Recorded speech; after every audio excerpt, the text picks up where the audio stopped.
Hey, what's up guys? So in this video, we will see how to remove viruses from any Samsung phone. Now to do that, just open settings.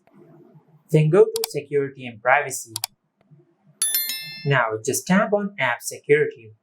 From here, just select app protection and turn on app protection.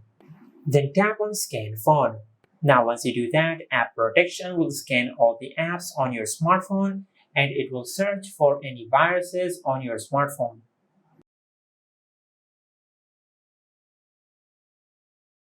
Now as you can see, the app protection has completed scanning and as you can see, no threats found.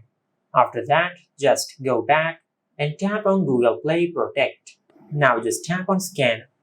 And once you do that, Play Protect will search for any harmful apps on your smartphone. And as you can see, no harmful apps found. And this is how you can remove viruses on any Samsung phone. If you found this video helpful, please like the video and subscribe to our channel and hit the bell icon to get notified when we upload a new video.